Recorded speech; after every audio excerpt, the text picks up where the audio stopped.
La ruta de la seda. Desierto y Corán.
La escasa lluvia que cayó sobre el seco desierto iraní nos proporcionó una magnífica visión. El arco iris es una señal de que el otoño ya ha llegado aquí, al desierto.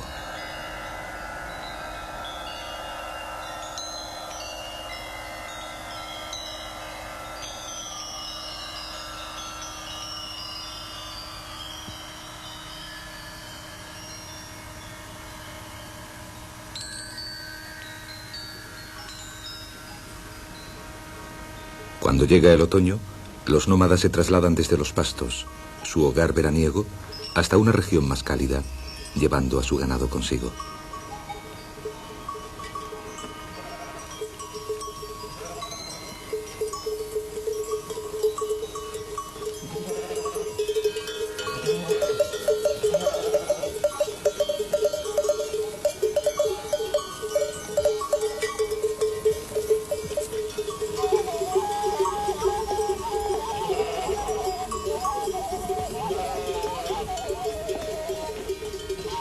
El muchacho que nos encontramos estaba conduciendo a cientos de ovejas él solo, mientras tocaba una flauta hecha a mano.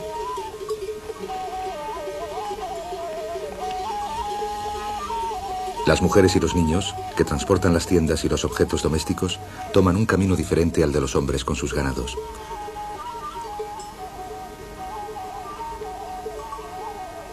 El niño dijo que había andado una distancia de 200 kilómetros, lo que le había llevado una semana entera. Pero tenía que seguir andando durante 5 días más antes de llegar a Sarax, junto a la frontera de la Unión Soviética. Allí estará su hogar durante el invierno.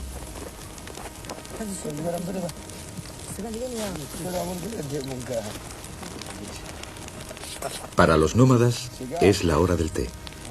Después de dejar a las ovejas al lado del agua, se reúnen entre las hierbas secas para hacer un fuego. Y entonces preparan el té.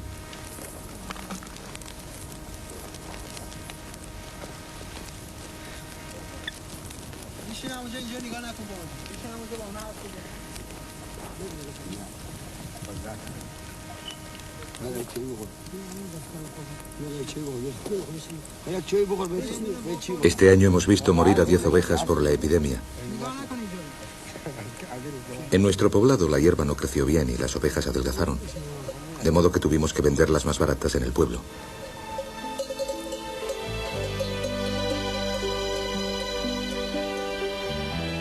Las ovejas son el bien más preciado de los nómadas que viven en el desierto, y ellos son capaces de decir qué oveja les pertenece, por mucho que se mezcle el rebaño. Después del té, llega la hora de la siesta.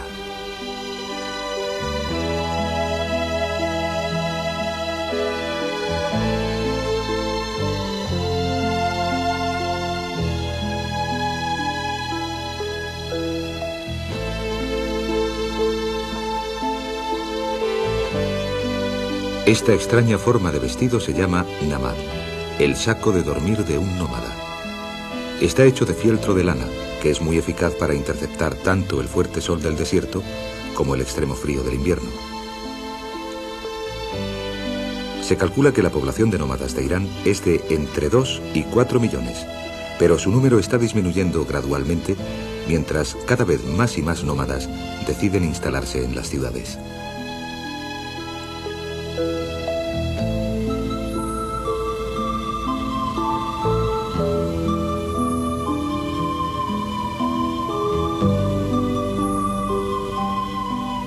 La arteria principal de la Ruta de la Seda solía atravesar la parte septentrional del desierto de Kabir, en el norte de Irán.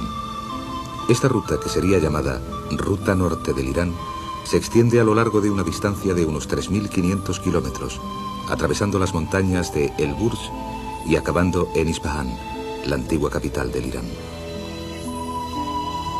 La Ruta de la Seda, que una vez fue el sendero por donde viajaban caravanas con camellos y burros, se ha convertido en una carretera pavimentada en mitad de un desierto.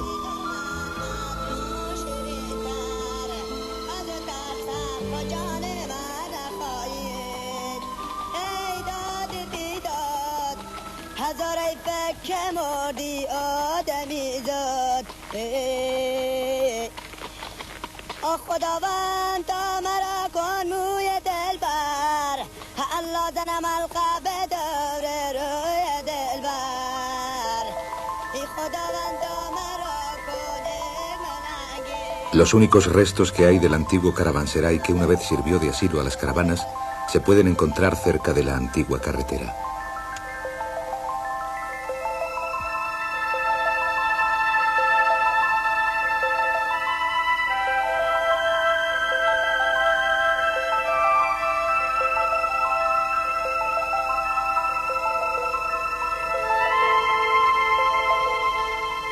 Este caravanserai fue construido en el siglo XII y se cree que es el mayor de todo Irán.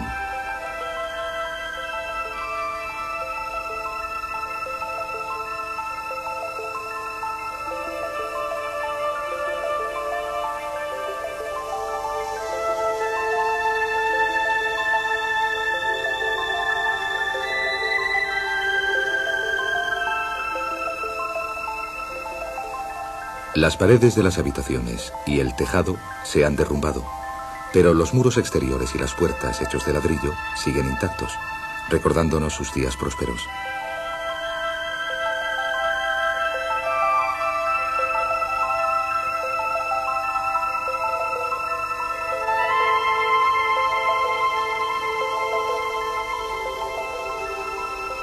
El espacio para el ganado está cerca de la entrada. A los mercaderes del desierto les resultaba bastante difícil conseguir su deseo de viajar sin dificultades. Además de la escasez de alimentos y de agua para beber, les amenazaban los bandoleros, que a menudo les quitaban mercancías valiosas e incluso la vida.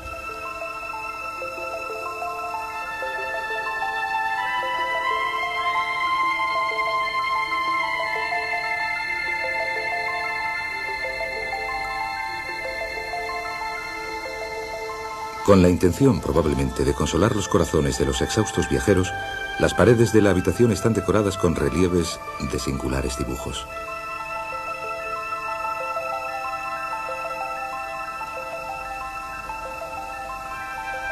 Los antiguos reyes de Irán solían construir esta clase de caravanserais en varios lugares del país, como una parte de un esfuerzo para proteger y estimular el comercio.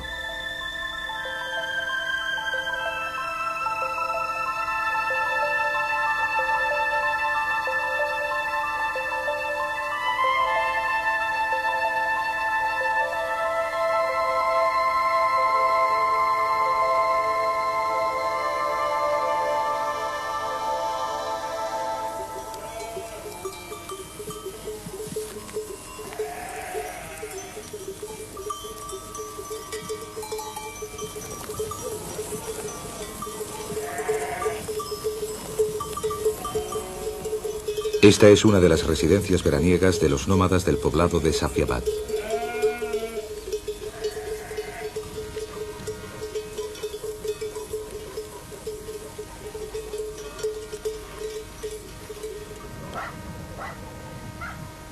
Los habitantes de esta región, que viven en una casa de barro con un tejado en forma de cúpula, se llaman kurdos kuchan. La totalidad de la tribu había sido nómada hasta hace 10 años.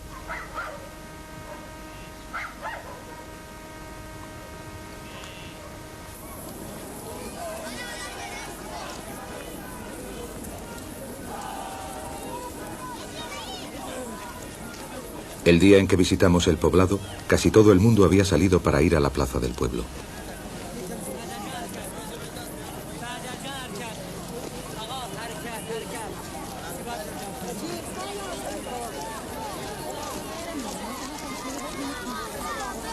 Sucede que hoy es el día más importante para los musulmanes de Irán, el día de la Ashura. Señala un día de martirio para los musulmanes de la secta chiita.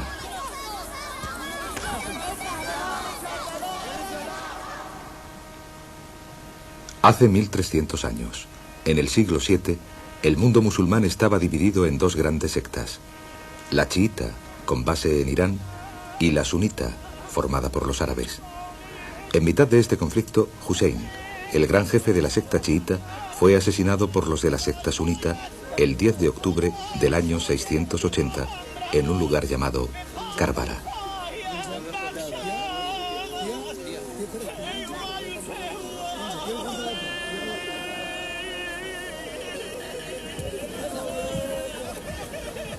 En la plaza del pueblo, un sacerdote islámico relata la historia del martirio de Hussein a los habitantes del poblado. Amigos, camaradas, nuestro Hussein hizo una valiente pelea y encontró la muerte ante el juego sucio. Y el pobre niño Ali Ibn se quedó totalmente solo, afligido por la enfermedad. Como no tenía nada que comer, el niño vagó a través del temible desierto.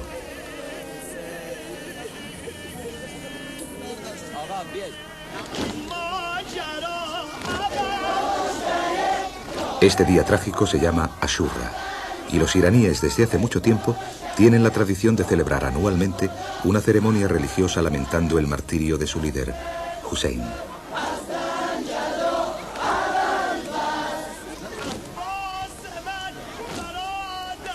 La gente golpea su propio cuerpo para compartir el dolor que padeció su mártir, refrescando de esta forma el recuerdo de pena e ira.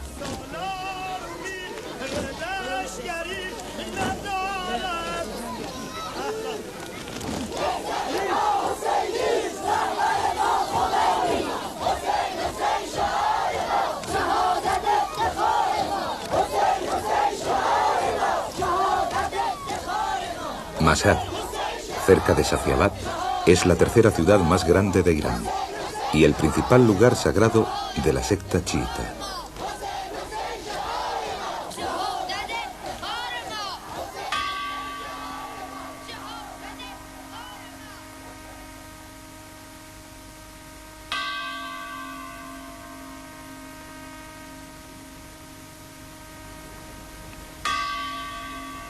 Un estandarte negro, que se ha izado como lamento por la muerte de Hussein, ondea en la mezquita.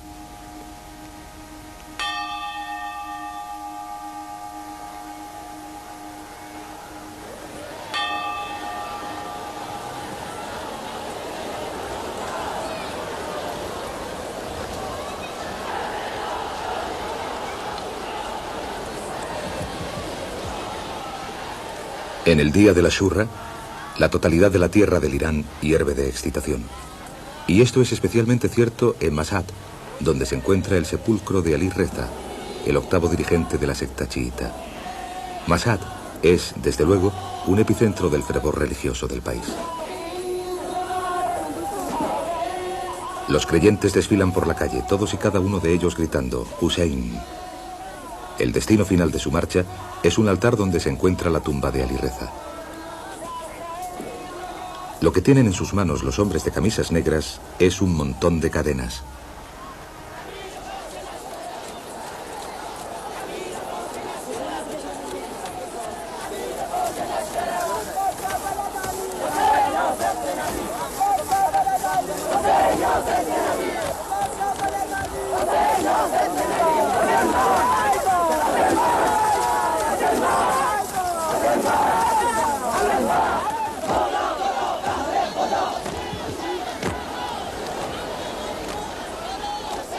Como no somos musulmanes, no se nos permite entrar al interior del altar de Ali Reza. Solo podemos imaginar que la gente besa el ataúd de Ali Reza y ruega y ora a su manera. Algunos de ellos se sienten satisfechos con tocar el edificio. La guerra entre Irán e Irak, que tiene lugar hoy día, ha producido una cierta cantidad de bajas. Así que, en el día del martirio, la pena y la ira parecen mayores que nunca.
Dejando atrás Nashad, seguimos con nuestro viaje a través de las montañas de El Burd.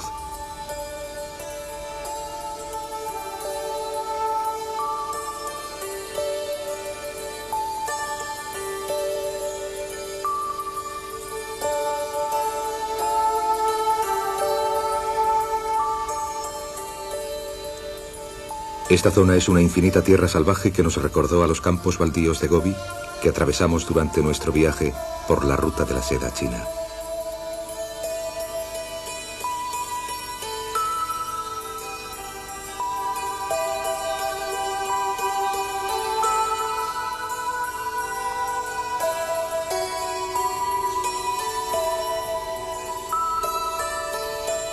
En mitad de las tierras vírgenes apareció un rebaño de camellos. Mirándolos más de cerca, pudimos ver camellos de 2 jorobas entre los de una sola. Los camellos del desierto de Taklamakan de China eran pequeños y dóciles y tenían 2 jorobas. Esta era la primera vez que nos encontramos camellos de 2 jorobas desde que atravesamos el Pamir.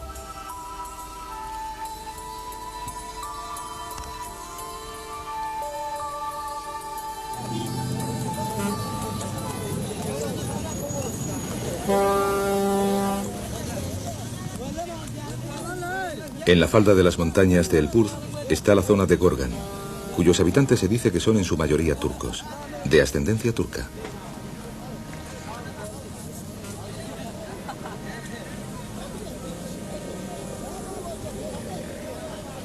Todos los días, menos los viernes, en la calle se monta un mercado de alfombras. Los turcos, con negros sombreros turcos de fieltro, traen aquí sus alfombras para venderlas.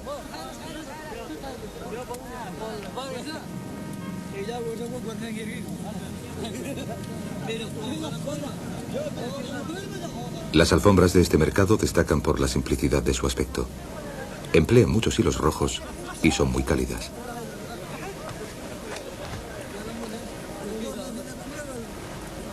Los compradores examinan el tamaño, el dibujo y los colores de las alfombras y negocian su precio con los vendedores.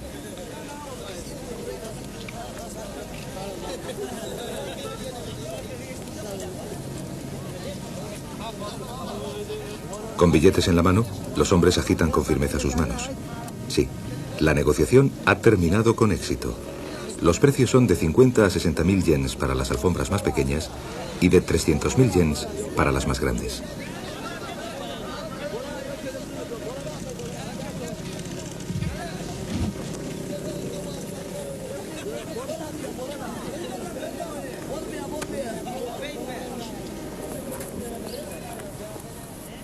A cierta distancia del mercado tiene lugar también otra transacción de alfombras. Las mujeres que han traído alfombras que ellas mismas tejieron se las venden a los mercaderes.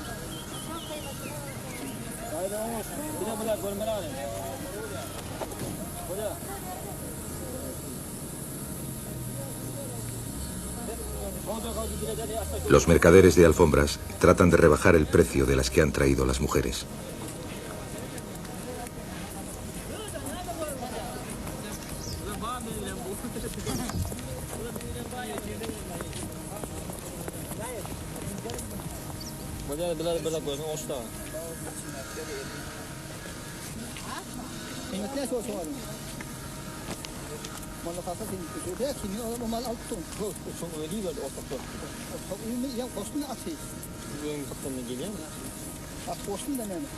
Los comerciantes vuelven rápidamente al mercado para vender estas alfombras a casi el doble del precio por el que las obtuvieron. Las tradiciones de las gentes de la ruta de la seda siguen aún vivas entre estos taimados mercaderes.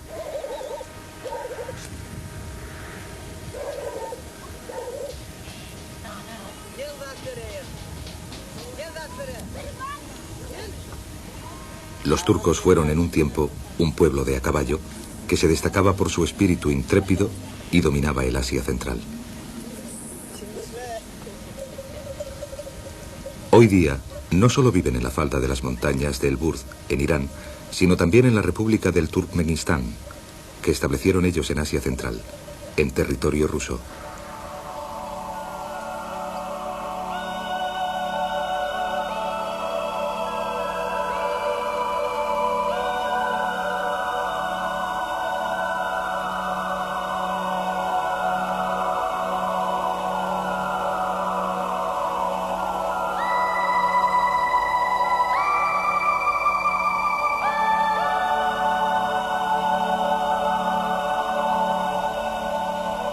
Las montañas de Elburz recorren el Irán septentrional de este a oeste. Es esta cordillera montañosa la que evita que el aire húmedo del mar Caspio entre a Irán y dividen a este país en una fértil zona agrícola y un área seca desértica. El monte Damavand es la cima más alta de las montañas de Elburz.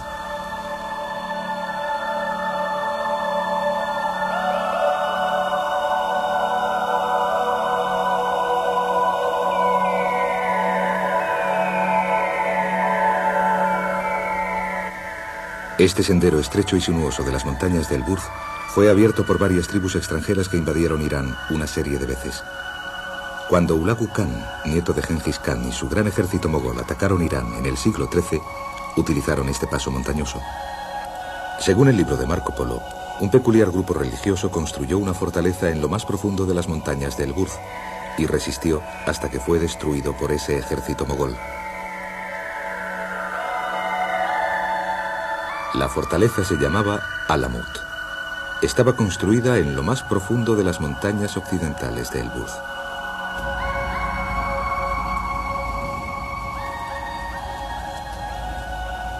Marco Polo dijo que Alamut era un paraíso más allá de cualquier posible descripción, donde vivía un anciano llamado Hassan Sabat, el viejo de la montaña.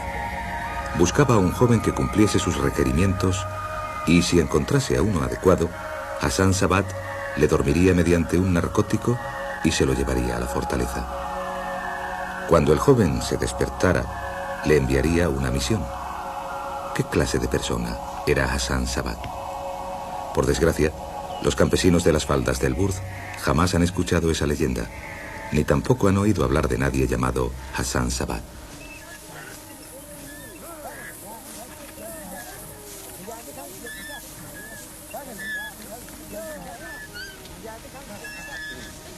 Hassan Sabat, el viejo de la montaña, pertenecía a la secta ismailí, una facción de la secta chiita. Conspiró contra los creyentes de todas las demás sectas musulmanas distintas de la suya porque las consideraba heréticas. Sus primeros objetivos fueron la secta sunita y la tribu Seljuk de Turquía. Poco a poco amplió el campo de su mortal conspiración y en sus días de esplendor se cree que envió a sus asesinos hasta lugares tan lejanos como Turquistán al este y Siria al oeste.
Después de 3 horas de agradable viaje a lomos de mula, al fin llegamos a un habitáculo humano.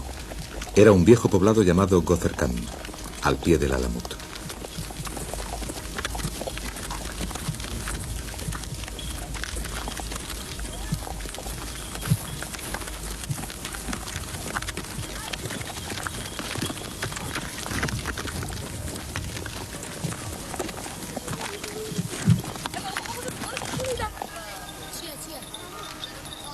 Los del pueblo nos dijeron que podíamos llegar a la fortaleza en 1 hora.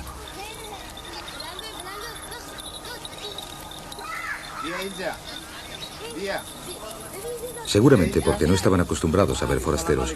Los niños del pueblo al principio eran muy reservados, pero pronto se volvieron muy amistosos y nos acompañaron por todo el pueblo.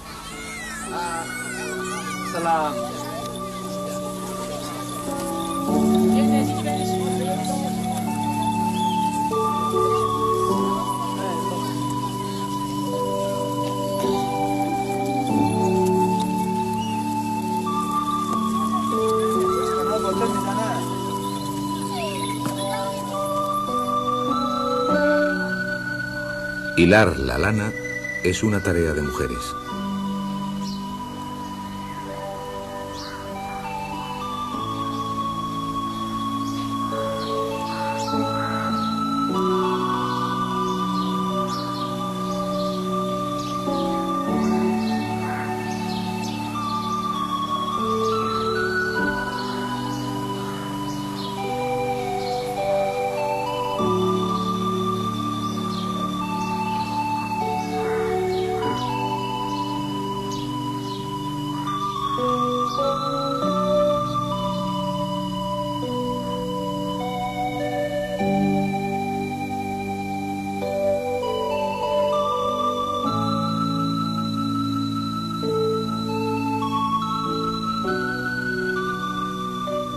A esta madre y a su hija que hacían pan, les preguntamos si habían oído hablar de Hassan Sabat, pero no sabían nada acerca de él.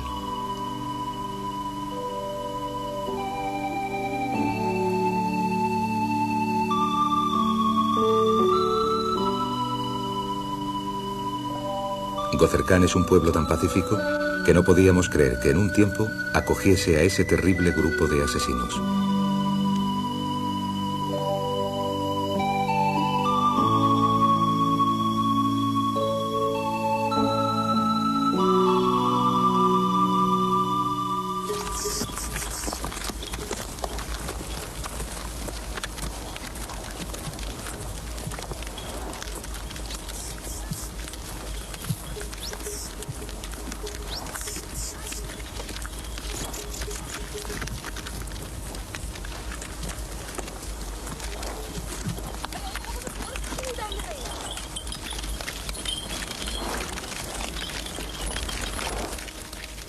El camino hacia la fortaleza es corto, pero se hace cada vez más y más empinado.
Por fin apareció ante nuestros ojos la fortaleza de Alamut.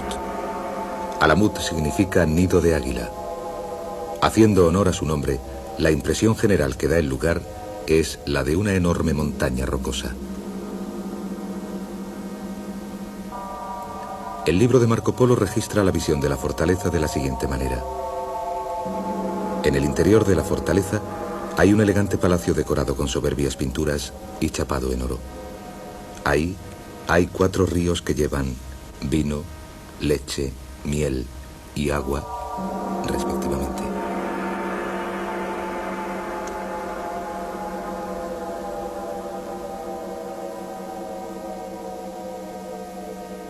Y lo que es más, pueden encontrarse encantadoras bellezas que tocan instrumentos musicales, que cantan dulcemente y que bailan.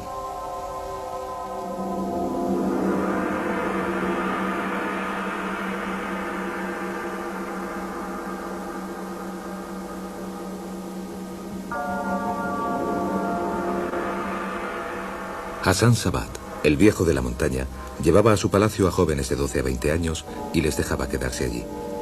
Lo primero que les hacía era ofrecerles hachís, que les proporcionaba un profundo sueño. Y la droga resultaba eficaz para hacer creer a los jóvenes que estaban en el auténtico paraíso al que en una ocasión se había referido el profeta Mahoma. Cuando los jóvenes despertaban de su profundo sueño, el anciano les decía: y ahora, id, solo tenéis que matar. Si triunfáis en vuestra misión podréis regresar al paraíso, pero si fracasáis, aún así podéis estar satisfechos de haber hecho algo valioso. Seréis premiados siendo elevados al cielo. Los jóvenes bajaban de la montaña para llevar a cabo sus misiones, tal y como se les había dicho.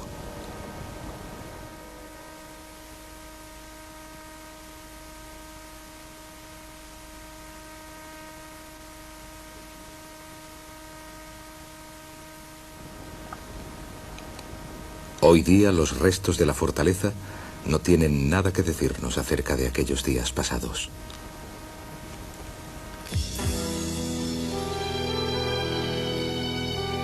La fortaleza de Alamut era inexpugnable. Estaba protegida por las elevadas montañas de atrás y solo había un sendero que condujera hasta ella. En realidad, podría haber resistido contra el mundo entero. Sin embargo, el tenaz ataque del ejército mogol duró 3 años. Y finalmente, en 1250, la fortaleza de Alamut, privada del suministro de alimentos, se rindió ante los mogoles. Eso supuso el final del grupo de asesinos dirigido por Hassan Sabat, el viejo de las montañas. Duró durante 8 generaciones, o 150 años. Toda su fortuna y sus posesiones fueron confiscadas y destruidas por completo por los soldados mogoles.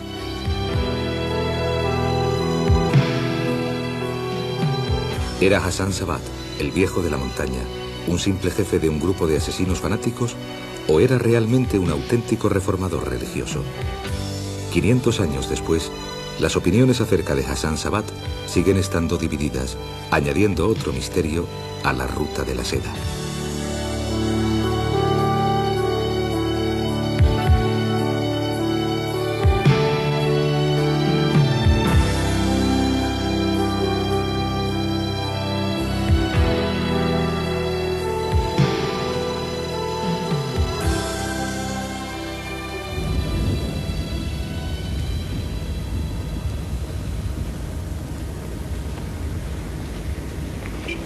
Una vez cruzadas las montañas de Elburz, nos dirigimos hacia el sur, a través del desierto de Kabir. Lo que hay por delante es Isfahan, una antigua capital que en un tiempo alardeaba de su gloria.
Isfahán es una ciudad maravillosa a la que en un tiempo se aludía como la joya del mundo islámico.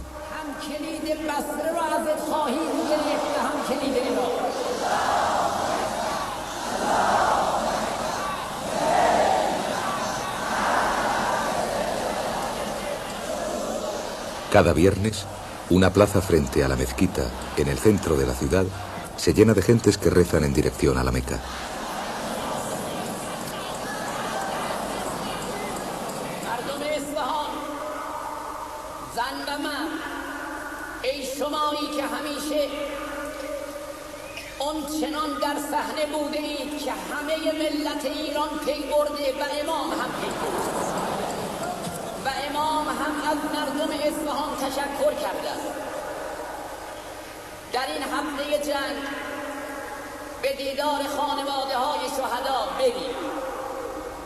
Desde la Revolución Islámica, el fervor religioso de los iraníes ha ascendido hasta un nivel sin precedentes, con el imán Jomeini en su centro. Un coro al unísono muy inspirado que canta el Corán envuelve a esta antigua ciudad del desierto. En la antigüedad, Irán estuvo gran cantidad de veces bajo el dominio de tribus extranjeras como árabes, turcos y mogoles, pero finalmente estableció una dinastía capaz de unificar a toda la tribu de los persas en el siglo XVI. Esa fue la dinastía Safavi. Fue durante este periodo cuando Irán vivió sus días de plenitud. La dinastía Safavi, al igual que su rey de la quinta generación, Abajas, construyó puentes y carreteras en varios puntos del país, protegió a los viajeros de la ruta de la seda y construyó caravanserais y bazares. Designaron a Isfahán como la capital y llenaron la ciudad de magníficos edificios.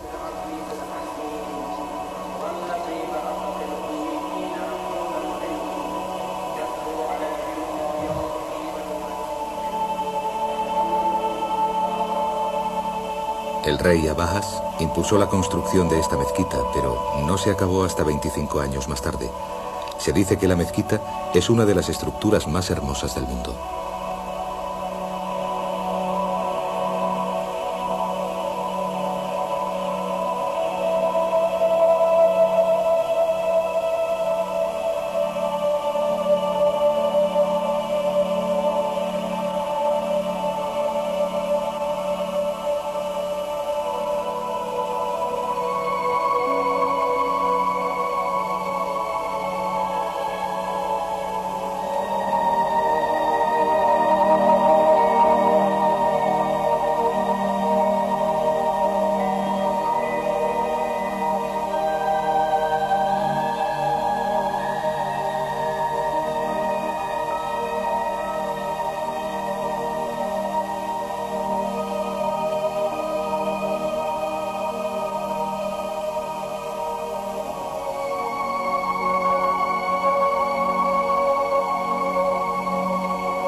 Unas 500.000 piezas de cerámica ornamental en vivos colores son una clara evidencia de la gloria pasada.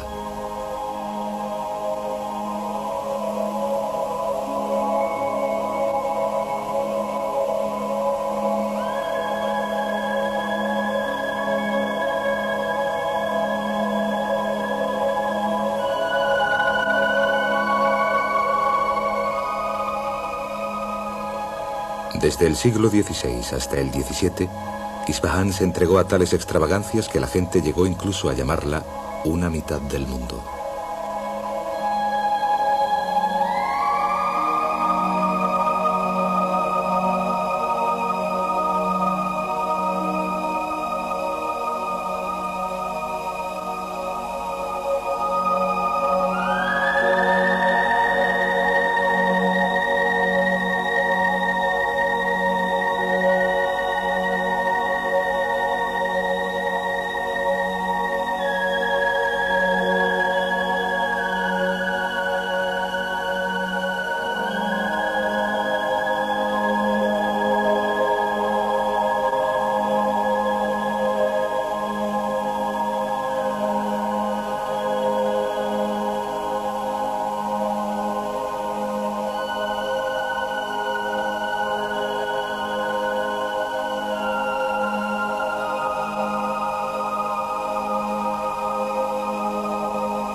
Los alrededores de Isfahán, que producen granadas, la fruta del desierto, son también célebres como un destacado centro productor de alfombras persas.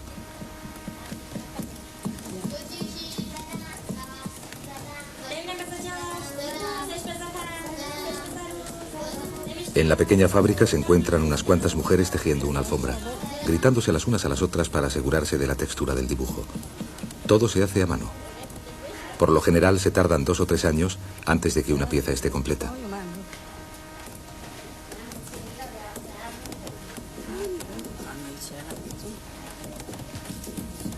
Las alfombras persas son maravillosos productos artísticos de la ruta de la seda.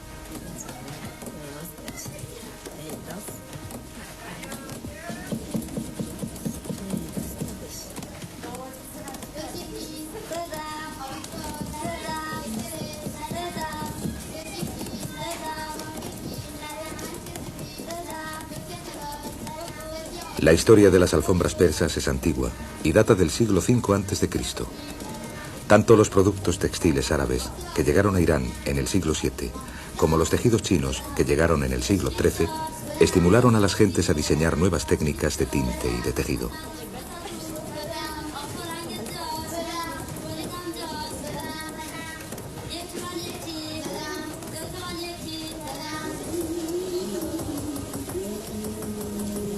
Esta es una escena típica de un mercado persa.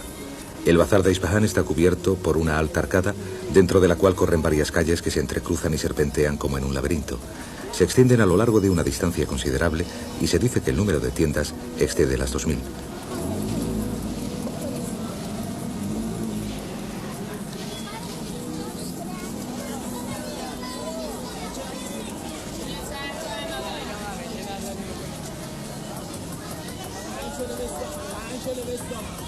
Vestidos realizados con estampados persas cuelgan del techo.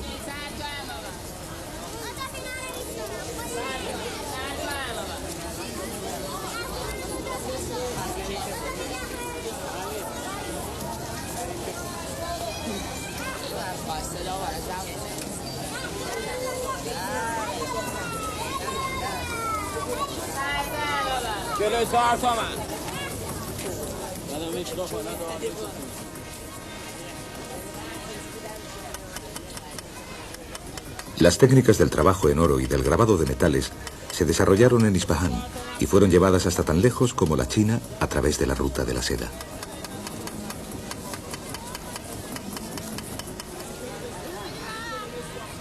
Esta tienda, que vende estampados persas, es una de las más antiguas del bazar. El dueño, que tiene 80 años, dice que resulta difícil saber cuándo sus antepasados abrieron este negocio.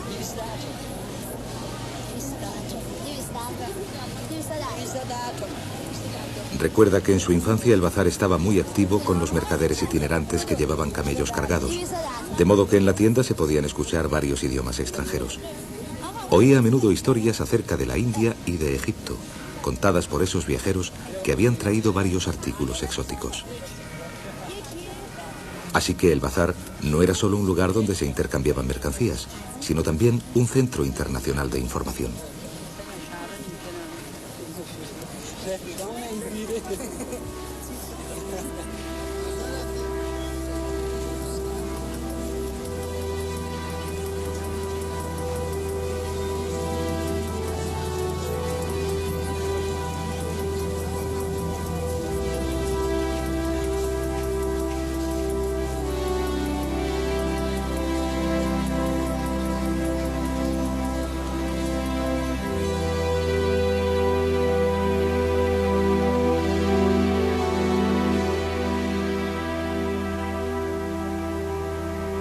Dejando atrás el oasis, los viajeros de la ruta de la seda seguían su viaje por el desierto.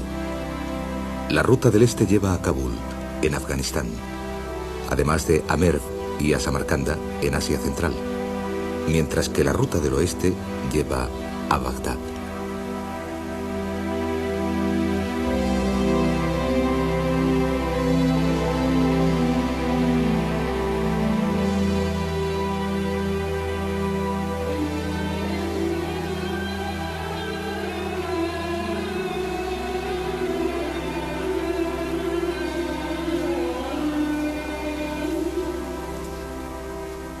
Irán, con su glorioso pasado y el eco de las voces de los musulmanes que recitan el Corán, es un país que hace de puente entre Oriente y Occidente, igual que siglos atrás.